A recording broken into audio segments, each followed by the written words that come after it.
Have you ever gone to a website and had the experience of being completely confused? Whether you were looking for information that you just couldn't find, or you were confused as to what the call to action was, let alone maybe poor images or just something that doesn't even make sense. In a day and age where creating your own website is more accessible than it ever has been, it's also really easy to completely confuse your user. It takes time putting your content together. It also takes time to make sure that your content is engaging, informative, and easy to understand. Welcome to the Rooted in Community podcast, a podcast for service-based organizations, small businesses, and entrepreneurs looking for simple and actionable marketing tips to grow their audience online. I'm your host, Celia Coughlin-Surridge, and today I have the honor of bringing a personal friend and someone that I've also worked with onto the podcast. Colleen Keith is a freelance graphic designer, digital illustrator, and WordPress stylist. And let me tell you, having previously worked with her on a WordPress project, she is amazing, highly suggest. In November, she wrote a great blog about the 10 tips for a user-friendly website. And I just knew that this would be the perfect conversation. So I'm really happy to be bringing this to you today. Before we dive in, I just wanted to remind you that last week we started our 5 Weeks to Audience Growth series. Each week on Thursdays, we are releasing short episodes that answer some key questions that will help you grow your audience online. Be sure to log on to learn.modernrootsmarketing.com to sign up for the free PDF worksheets that we are sending out each week when our episode goes live. And don't worry if you're catching this series after it's aired, we will have this available at any time, and these principles are timeless. Not only is this series entirely free, but it's also time conscious.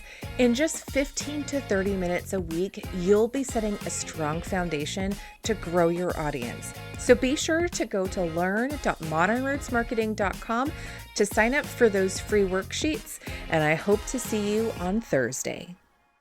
Today is an absolute treat because I have a really good business bestie of mine, dare I say that term, but also friend with Colleen Keith. She is a website designer. She is fantastic. And she has also put together an amazing blog about the 10 tips for a user-friendly website. And that's really what we're going to be talking about today, which is making sure that your website is user-friendly and gets people to where they need to go. So Colleen, thank you so much for joining me today. Thank you for having me. It's such a treat to see you more often during the week.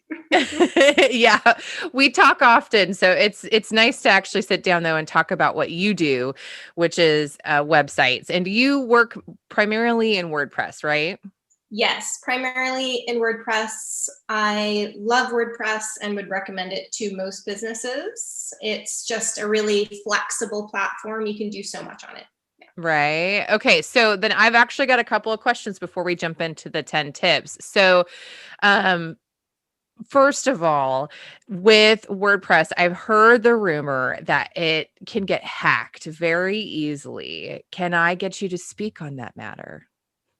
Yeah, so since it is an open source and there are so many third-party plugins that you can get for it, it's very much a community-created platform. There is an official like WordPress business that like handles the whole platform and everything, but everything else is created by third parties.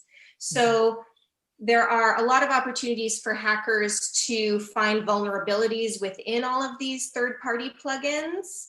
And that's where some really great security through your hosting or through a plugin I recommend called WordFence is really helpful because it will block hackers. It will also give you a rundown of what is trying to be exploited on your website.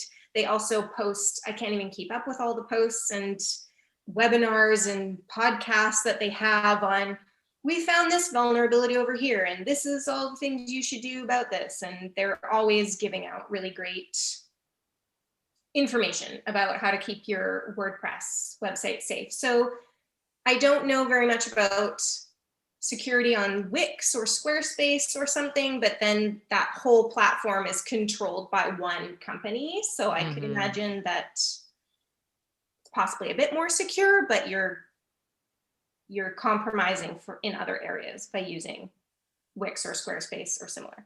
Yeah, I think it really comes down to assessing where you are at as a business of, how much time do I have to devote to this? What are the goals that I'm trying to achieve? And then you could choose a platform from there. So, and the 10 tips we're going to be talking about today are universal. They could be used over, this is just a design blog, essentially. Is that right? Yeah, so this is about design, but also user experience or UX design. So not just visually, but also you want people to be able to find what they want really easily. So there can be some really creative websites out there, but if it's getting almost too creative and too out there, people are going to have a hard time finding the call to action, and then that's the whole point of your website. So Yeah, yeah. Well, and I'm also, before we dive into that, I'm really interested in finding out what's your background? What got you into website design? oh, well, I did not mean to do website design. I went to 2 design programs.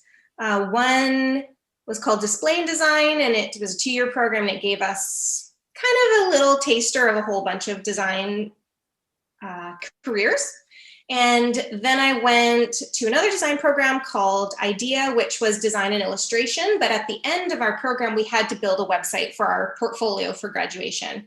And it was like pulling teeth. I did not enjoy the way that they had us create that website. But it was on WordPress, and it taught us CSS and HTML, so that was helpful. And I did not design websites for several years after that because I hadn't enjoyed coding from scratch. It was not fun. And then once my business started and everything, I need a better website. So then I built myself one. I was like, oh, this is a lot easier than I remember it being. And then I started to design for other people or update people's websites. And then it just kind of snowballed from there. And so I'm much more self-taught in the way that I do designs or websites now. But the original way we learned was very HTML, CSS. I want to teach you like the skeleton of a website, which was really tricky for me. So I'm definitely not a developer. I'm definitely a front-end website designer. Yeah, but you have those foundational understandings that I think you need as a website designer because as you know, we've worked with you in the past, my firm has, there's always something that kind of comes up that stumps one person, but you have the core knowledge on how to fix that. So I think that's great. So in November of 2020, you released this blog, the 10 tips for a user-friendly website. And we're going to go through each of these. I really appreciate the fact that, you would put your best tips on creating a website that your viewers will love to visit, together for someone to really, absorb and utilize. So thank you for sharing that. I'm really excited to get into this. And so we're going to just jump in with the very first one, which is keep it simple. Yes. People often try and get real creative. They're like, oh, I want it to be poppy and flashy and everything.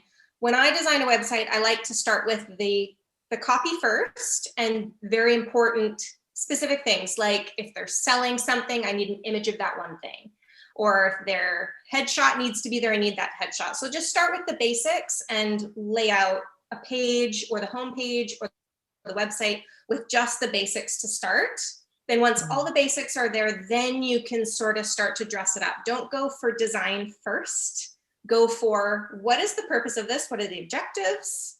And put all that content in first. Keep the main goal in mind. And then you can design and round it and make it pretty, but really try and keep it simple. I literally have a Post-it on my computer that says, how simple can you make this? And that applies to everything I do. I love that. I think I know a lot of people have been talking about this more recently, the book by Donald Miller, Story Brand, Building a Story Brand. And it's like that you have to pass the grunt test, right? And I know we're going to probably talk about that a little bit more as we go through the 10 tips, but it's kind of like, okay, can you quickly say exactly what you're there for, what you're asking somebody to do, which is your next tip, which is one main call to action on the page. Yes, you want to make it very, very clear what that person's there to do. Otherwise, people are going to get confused. A homepage can often become a dumping ground for literally everything that someone or a business has to offer. So you're going to have the contact us, you're going to have the download our thing, you're going to have the book us, you're going to have a get our blogs and our freebie. And it's just so many things on one page. So interior pages like your sales pages or your service pages will often pare it down a little bit more, but I still stress to people, have one main call to action, even on the homepage, make it just very, very clear and funnel people into your freebies or your blogs in a minimal way on the same page. You want to repeat your main call to action. I like to do it at least 3 times if it's very important on the page. So in the header for sure, in the footer for call to action, and then somewhere kind of in the middle of all of the content on the page as well. Yeah, definitely. And I love that you've actually got a photo example on your website. And so we'll make sure that this is linked in our show notes, but we definitely suggest our listeners going to your website and taking a look at that example.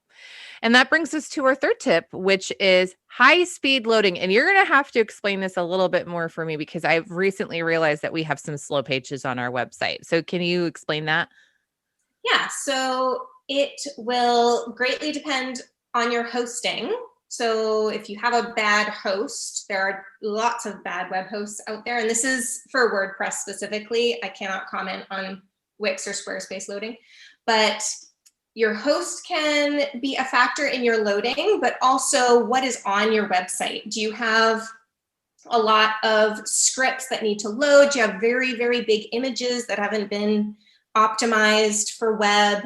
If your image is over, say, 300 kilobytes, that's going to take a lot longer to load. If you have videos that need to render, if you have special forms that need to pop up all over the place, all of this contributes to the loading time of the page. So there are plugins that you can get that optimize your site and take away a lot of script for you.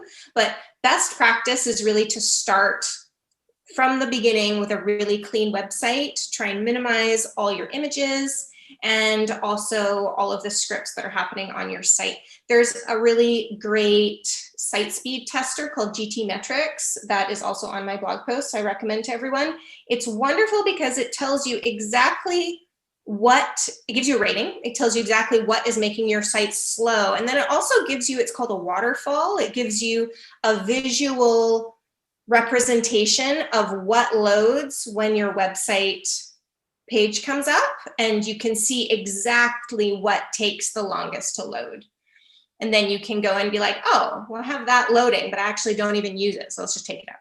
Yeah, definitely. I love that it'll really break it down for you.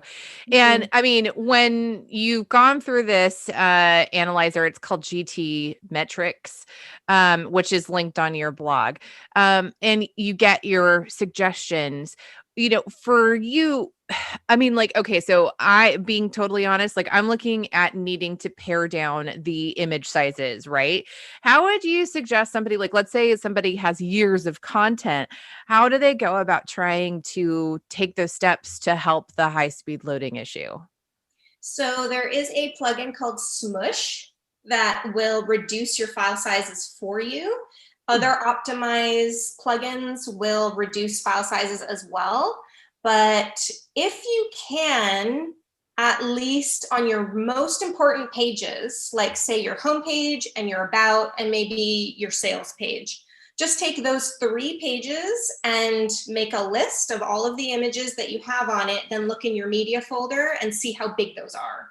Mm-hmm. Because all of those other plugins are third-party plugins, and every new plugin is maybe going to bloat your website a little bit. So it would be ideal if you manually reduced the file sizes and re-uploaded them as much as possible. Again, you don't have to do it for the whole site, but maybe on the most important pages where you want the most traffic.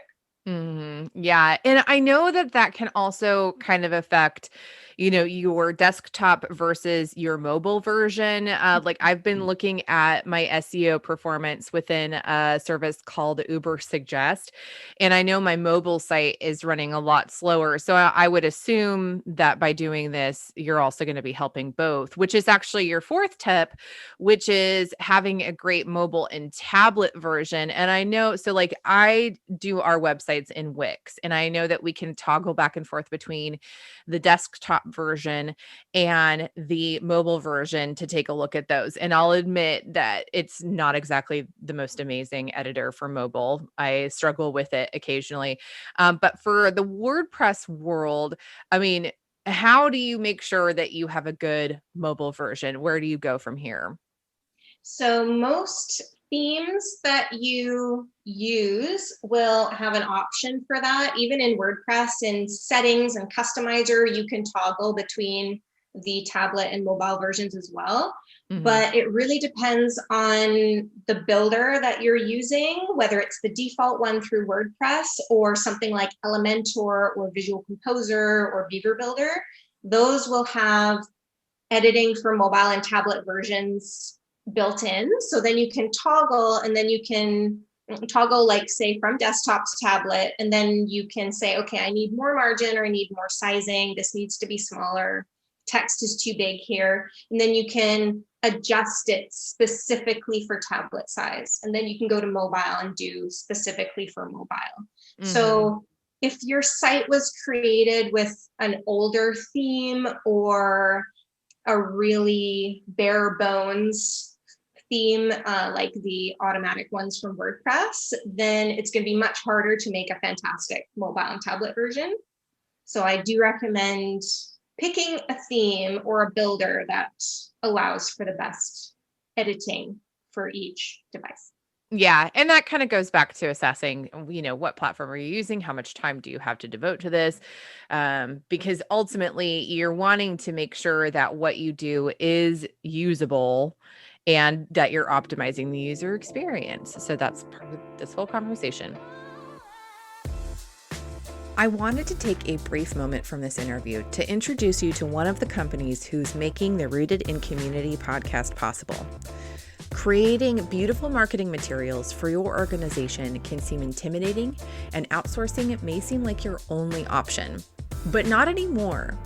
You can easily create professional quality designs using my favorite program, Canva, literally in it every day. Providing time-saving, money-making, life-changing tools, Canva gives you everything you need to quickly and easily create beautiful online and print materials, all at just a few clicks of a button. With over 420,000 premium, fully customizable templates, Canva can elevate your organization's brand and features so many easy-to-use tools you'll be in and out in no time. You don't even need to get a degree in graphic design to use Canva. And best of all, you can sign up for your free forever account today by going to canva.ricpodcast.com to get started. And at any time, you could upgrade to their pro account for just $12.95 a month, which gives you access to their entire library of over 75 million premium stock photos, videos, audio, and graphics. They also have a one-click magic resize feature, so you can make materials using all different types of sizes of documents, 100 gigabytes of cloud storage, and even the use of their new social media content scheduler to streamline your social media content. All of this is just the tip of the iceberg. Trust me when I'm saying that signing up for Canva is the best thing you can do for your organization. Don't waste any more time and go to Canva, that's canva.ricpodcast.com to sign up today. So the next tip is keeping your main menu minimal. And I second this. It kind of goes back to keeping everything clean and having a one main call to action. But I know it's really easy to accidentally realize that all of a sudden you have a bunch of buttons at the top. So would you like to speak to that? Yes, I recommend having 6 items or less. And if you have more important pages, I worked on a site recently that had, I think, 10 items in the menu. And I was like, is there a way to categorize this further? You can have as many drop downs as you want. You can have 2 levels of drop downs if you want. But when people first come to your site, you want the menu to seem accessible. You don't want it to seem scary, and you don't want them to have to take so much time reading it that they don't know exactly where to go for exactly what they want.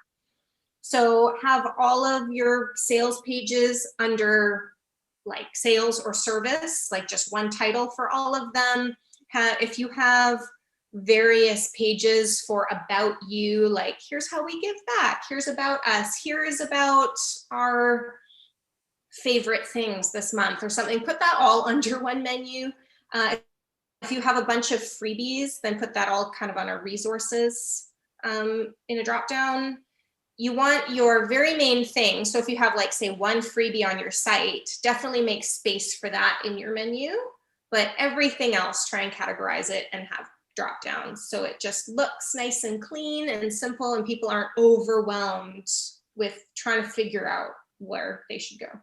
Right, exactly. And actually, this brings up a question that I had, which is that when you're looking at your menu, I seem to experience this on a 50-50, right? Like, so some websites will have a drop-down menu, but the top level button itself will link to a page. But it seems like a lot of users actually will vicariously skip over that. And so I know like our websites and then an institution that I used to work for, they would make sure that if they had a drop down menu, the top level button actually didn't click into anything. So like if it was about, for example, and there was a drop down, then the actual about page would have kind of like a secondary title. But that way no one missed any websites. What's your suggestion on that? So I've seen it done both ways, and I'm building my own new website now. And I did try to have the services as not a link, but people it just didn't feel natural that I couldn't click it. It was annoying. So what I'm going to do is, I have 2 services. I do graphic design and web design. So I'm going to have those both under services. If you clicked services and didn't bother with the drop downs, that will go to my web design page. I'm going to pick one page as my main service. So I do recommend to have that, the parent setting or the parent menu item still clickable to the most relevant page. Okay. Yeah. Thank you. That's a good tidbit. I'm gonna like literally use that the moment I get off with you today. So thank you. Oh, so tip number 6 is don't make pages and content too long or wordy. Yes. It's just, people don't want to read too much unless you are having a tutorial that requires a lot of explanation. So like a copy heavy blog post, then we can break it up in other ways. But if there's just too much content, people are going to skip down to the bottom, and they're just going to skip everything and try and find the big call to action or your wrap up or conclusion. And that's fine. It's still got them on the page, but they're going to spend less time on your website. Mm-hmm. So when you're writing your copy, and I'm not a copywriter, but I've looked at a lot of copy and I'm good at knowing how much is too much. If you are being repetitive, then cut it out. Just mention it once, and then you can link back to it over the page if you want people to refer back to the pricing or refer back to the features or something like that. People don't want to scroll for forever unless it's, again, something that they came to read and they knew it was going to be a lot of instructions for something like a tutorial. But yeah, just try and keep it as short as possible. Write your content, then edit it again. Then Yep. Definitely. And make sure, your language is something that your audience can understand, succinctly for sure. So Yeah. the number 7 tip is add white space between sections of content. And I think this could be really difficult for people because they get kind of like stuck staring at the page and they don't realize how much space. So why would somebody want to have white space between sections of content? So it helps to visually break up the sections so that people aren't looking at an absolute wall of text, which is overwhelming to everyone. It's funny because someone will write a wall of text and think it's great, but then they'll go to other people's sites and be like, I don't want to read this wall of text that they have. And they kind of don't realize that they also have that on their website. So really try and add lots of white space between your sections and even break up your sections with like light background colors. There's an example on my site of exactly how I did that with one sales page. So it helps them see the flow of the page more easily. They'll understand this is a section and then this is the next point they're talking about. And then this is the next point they're talking about. It's just very overwhelming for it to be a huge, long scrolling block of text. Totally. And you actually have a visual on the blog as well, which I think is really helpful. And I really also like the fact that your image highlights that you can have a white page, but have a slightly off color. So like ivory or gray or something to make something stand out. I think that helps drive the eye, don't you? Yeah, it's sometimes you don't need to make it a whole new photo in the background. You don't need to get that creative. Just pick even like a 5% gray or something. It's still going to make it look very white and clean, or anything that's just off a little bit from your main color in the background. And then it'll just make the whole section more relevant, and people just like to know what they're looking at. And they like to Mhm. know that they like to visually organize it in their mind, even if Yeah. you know that they do. Yeah. And that actually brings us to your number 8 tip, which is to break up text with graphic and images. I think we're in a time where everyone is really graphics heavy right now. So how would you suggest someone use this and basically keep a nice balance between the white space and then the graphics and images? So if you do have to have a really long block of text, I use the example of food bloggers a lot for this because they need to have advertising on their blog posts. They don't want to just post the recipe and one photo of their cake and that's it. They go through the whole process of making the cake, plus add ads in, and then the recipe's way down at the bottom, which is fine. They need to make money. But they do at least break up all of their steps with an image. So it's like step 1, image, step 2, image, step 3, image. And I've done it with my blog post as well. There's only 2 to 3 tips before there's an image that breaks up the whole post.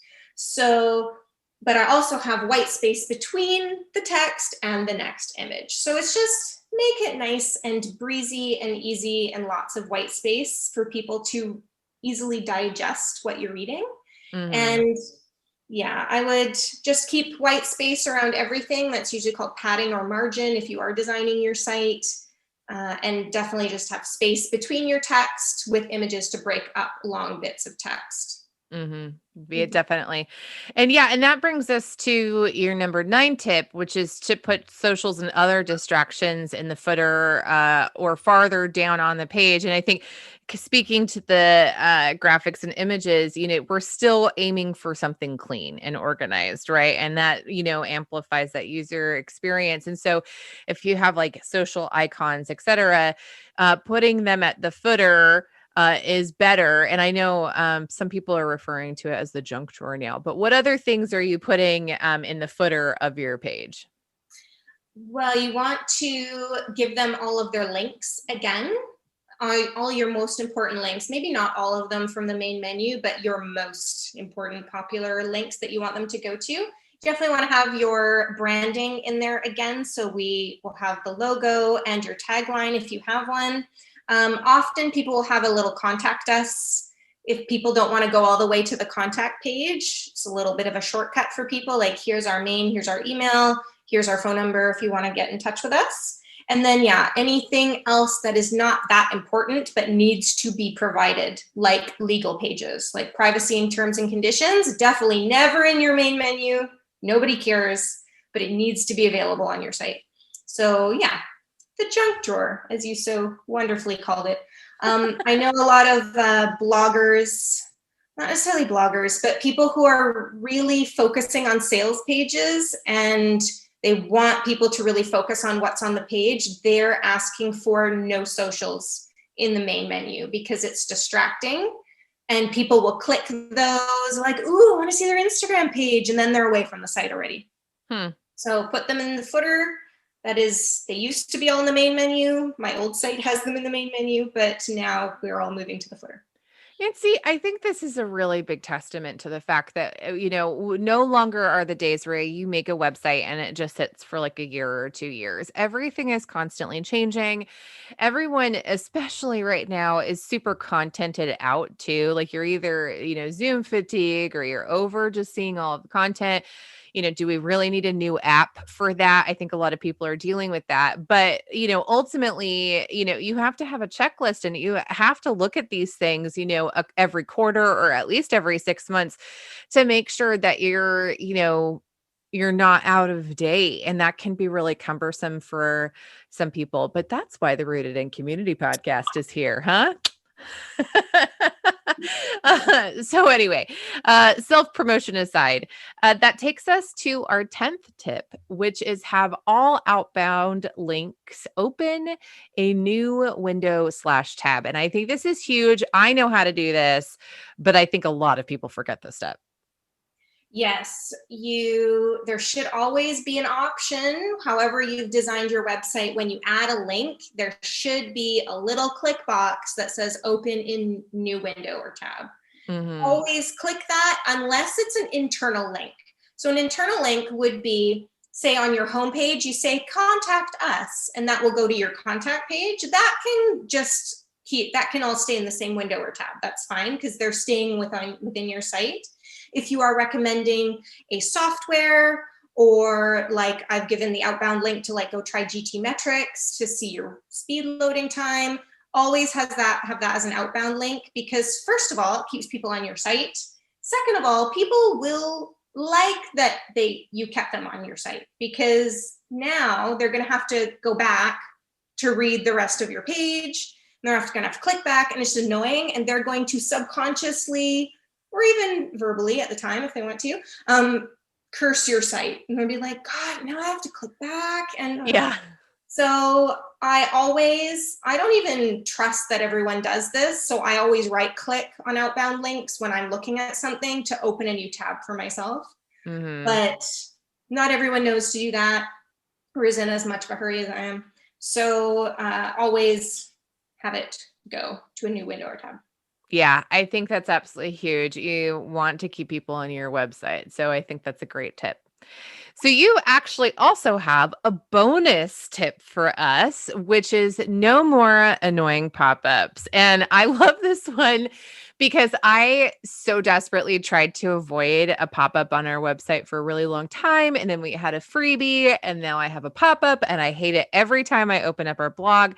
So please tell me how you feel about those pop-ups. So this is everyone's preference, but Google actually punishes websites now that have pop-ups in their mobile menu or in their mobile site. So they will not refer to you or not put you on the first page as much. They're kind of downgrading you if you have pop-ups in the mobile, because mobile devices are so small, and sometimes you can't find the X to click it, and just generally people are annoyed by pop-ups in mobile. So if you absolutely must have a pop-up for like a temporary offer or something like that, have it just on the desktop view. That would be ideal for everyone, because then sometimes, depending on how you made your pop-up, people literally can't find a way away from it, and they literally can't get rid of it. So I just hate pop-ups personally. They're always annoying. There's very few times when I've been happy that a pop-up came up. So if you are offering a limited time, 50% off, put a pop-up up for sure for like the 1 week that it's available, but just on the desktop site, or else Google is going to punish you. Mm-hmm. And also try and have them there, depending on how you make your pop-up, try and have it not right in the middle of the content someone's trying to read. So I know you want to get their attention, but put it in the corner. They'll still see it pop up, but it's not blocking the thing that they came here to read. Mm-hmm. So Okay, so then this brings up a question for me though. Let's say you are trying to be GDPR compliant and you have a pop-up on your mobile for the cookies. Do you know if Google is still going to ding you for that? So cookie pop-ups usually can sit they're kind of sticky and they'll like sit at the bottom. And Mm-hmm. it's not a pop-up really. It's more of something that kind of follows you as you scroll up and down the page. Mm-hmm. So that's not really annoying. It's sort of like just an added footer. So that's the ideal GDPR cookie option. Don't have it like pop up in people's faces. That's also annoying. So yeah, get one of the ones that kind of sits in the footer that people just kind of have to turn off if they want it to go away. And then everyone's happy. And everyone knows why it's there. Everyone's getting used to them. So they're not going to be annoyed that there's this little footer following them around the site. Yeah, and I'm assuming that for WordPress, there's probably automatic integrations for that now. Yes. Yeah.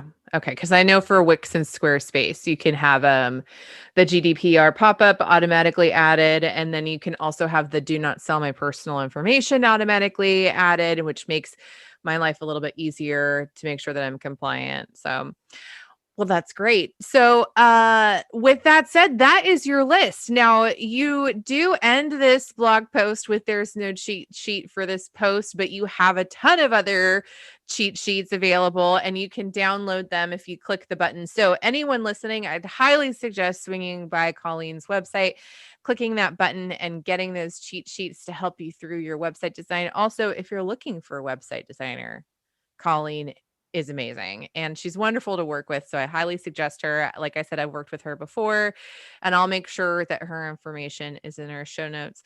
With that, Colleen, do you have anything else you want to share with us? Any little nuggets? You gave us a ton to do. I now have a laundry list of things to do that I have to take care of once I get off the call with you today.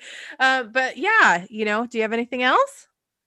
Before you dive into making your website and looking at all the pretty visuals and all of the different things you can do, really sit down with just a blank pen and paper and write down what is the goal of my website. What am I here to offer people, or what are people getting from me? Just like really keep that top of mind so you don't get sort of swept up in all of the different things you can do or offer.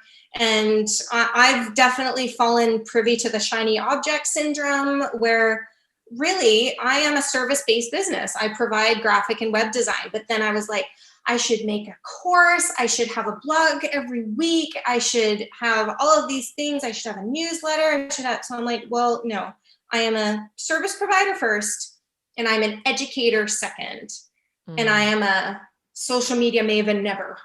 So just be really honest with what your strengths are, what you're here to do, and tailor your website towards that. This is the first thing I ask all my clients. I'm like, what do you do, and what is your website going to be for people? And then just keep that top of mind, put it on a Post-it, top of your screen is what I do. No truer words have been spoken. That I totally agree. Well, thank you so much, Colleen. This has been an absolute joy. I have learned so much from you. I really appreciate you stopping by today. Oh, thank you so much for having me. Again, can't get enough of Celia on my screen. So thank you. You flatter me. Well, with that, Colleen, I will be talking to you soon. Thank you so much for having me. Bye. Colleen is such a wealth of knowledge, and trust me when I say I left with a laundry list of things to do to our website after I got done talking to her. You can find out more about Colleen at colleenkeith.com, Or you could read our show notes at www.ricpodcast.com. We've listed all of the resources that we talked about today in those show notes, so be sure to check those out if you'd like to follow up. Also, if you haven't already, could you please follow us on the podcast platform that you're listening from? We're still a relatively new podcast, so every follow goes a long ways into telling us that we're putting out great content. Even better if you leave us a review on iTunes or submit your suggestions via the contact form at www.ricpodcast.com. We love to hear from you, so please don't hesitate, and that way we can make sure that we're putting out content you actually want to hear. The Rooted in Community podcast is edited and produced by Modern Roots Marketing, a firm dedicated to simplifying online marketing so you can make a bigger impact in this world. To find out more, go to www.modernrootsmarketing.com.